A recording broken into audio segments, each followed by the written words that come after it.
Hey everyone, welcome back to my YouTube channel Pathshala. आज जो poem हम डिस्कस करने जा रहे हैं उसका नाम है होक रोस्टिंग, जिसे टेड ह्यूग्स ने लिखा था और इसे पब्लिश उनकी पोइट्री की सेकंड बुक लुपरकोल में 1916 को कराया गया था।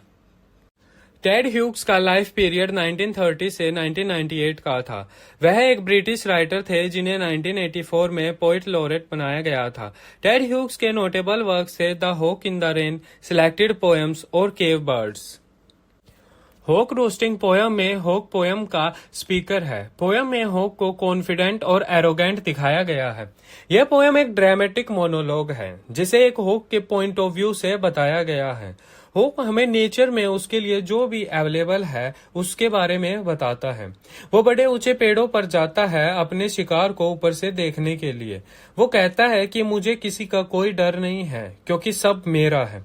वो अपने आप को एक गॉड लाइक इमेज में प्रेजेंट करता है। टेड ह्यूग्स ने इस पोयम को होक के पॉइंट ऑफ व्यू से प्रेजेंट टेंस में लिखा है, जो रिफ्लेक्ट कर रहा है पावर और सुपीरियरिटी को। पोयम में 4 लाइन्स के स्टैंजाज है जिनकी कोई सेट राइम स्कीम नहीं है। तो चलिए पोयम को स्टैंजा वाइज पढ़ते हैं। फर्स्ट स्टैंजा है, I sit in the top of the wood, my eyes closed, inaction no falsifying dream, between my hooked head and hooked feet, or in sleep rehearse perfect kills and eat. First stanza में hawk कह रहा है कि वो एक ऊंचे top पर अपनी आईज क्लोज करके बैठा है। वो कुछ नहीं कर रहा है, वहां बस बैठकर रिलैक्स कर रहा है। होक कह रहा है कि वो ह्यूमन बीइंग्स की तरह झूठे सपनों में नहीं खोया है। उसे किसी का कोई डर नहीं है। वो शांति से वहां बैठा पूरे फॉरेस्ट को देख रहा है। ह्यूग्स फर्स्ट स्टैंजा में कुछ इंटरेस्टिंग वर्ड्स यूज करता है ताकि एक अच्छी इमेजरी बना सके। ह्यूग्स कहता है between my hooked head and hooked feet, जो एम्फेसाइज कर रहे हैं होक की डेंजरस और शार्प बीक यानी उसकी चोंच को, और उसके पंजों यानी उसके क्लोज को।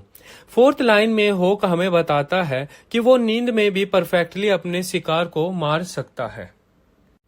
सेकेंड स्टैंजा में है the convenience of the high trees, the air's buoyancy and the sun's ray are of advantage to me, and the earth's face upward for my inspection.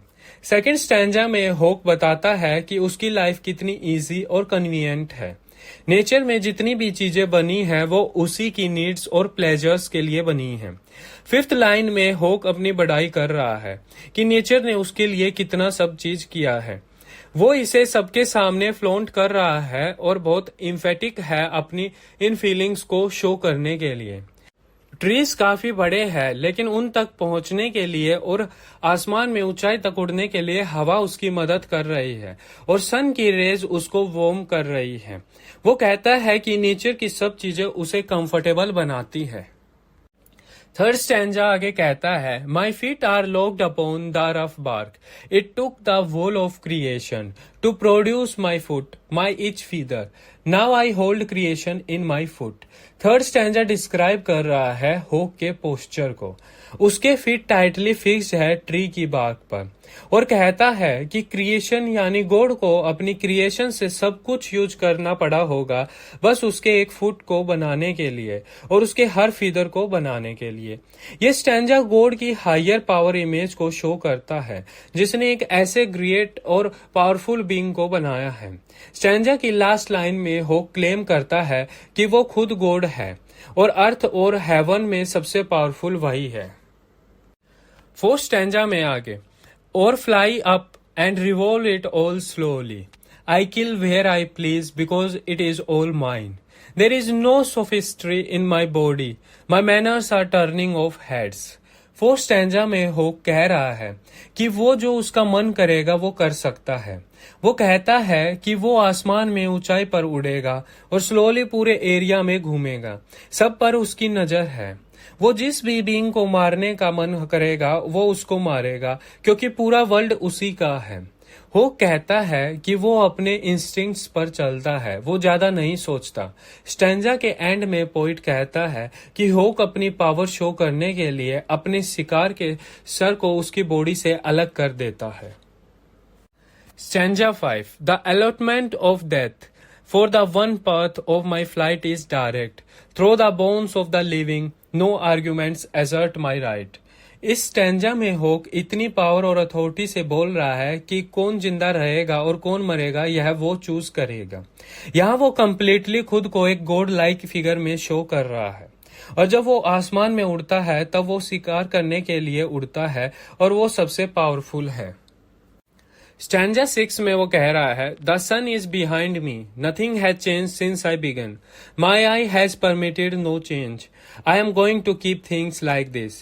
6 stanza close करता है poem को एक absolute वे में। वो claim कर रहा है कि उसके क्रिएशन के बाद से वर्ल्ड बिल्कुल चेंज नहीं हुआ है, सब चीजें परफेक्ट है और परमानेंट है। और लास्ट लाइन में वो कहता है कि कुछ भी चेंज इसलिए नहीं हुआ क्योंकि उसने किसी को अलाउ नहीं किया है। तो चलिए पोएम की थीम की बात कर लेते हैं। पोएम में थीम है नेचर एंड वॉयलेंस। इस पोएम में ह्यूज सबसे पावरफुल बर्ड प्रे के इंटीरियर थॉट्स को इमेजिन कर रहे हैं। पोएम कंप्लीटली होक के पर्सपेक्टिव से सुनाई गई है।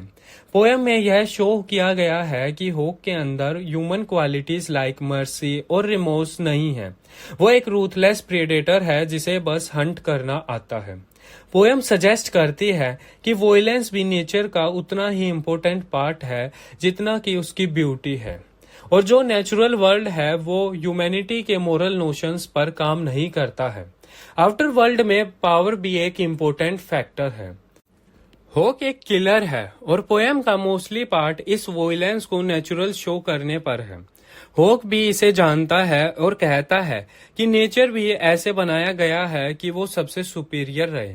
पोएम में रिलीजियस एलिमेंट्स भी प्रेजेंट है जिन्हें ह्यूमंस की मोरल वैल्यूज से शो किया गया है, क्योंकि मोरल वैल्यूज बेस्ड होती है रिलीजन पर। पोएम होक के नेचुरल नेचर और उसकी वॉयलेंट साइड के अराउंड ही रिवॉल्व करती है। होक एक पावरफुल प्रेडेटर है और वो यह जानता है। वो पोएम में इंसिस्ट करता है अपनी राइटफुल प्लेस के लिए, जो टॉप नंबर पर है। किलिंग और वॉयलेंस नेचर का इंटीग्रल पार्ट है। यह अंडरस्टैंडिंग ही होक के एटीट्यूड और उसकी पर्सनैलिटी को डिस्क्राइब करती है। तो इसी के साथ हमारी पोएम खत्म हो जाती है। So thank you guys, that's it for today. I hope आपको मेरी वीडियो पसंद आई होगी। अगर पोएम से रिलेटेड आपकी कोई भी क्वेरी है तो आप कमेंट सेक्शन में पूछ सकते हैं, और वीडियो को लाइक, शेयर और चैनल को सब्सक्राइब करना ना भूलें।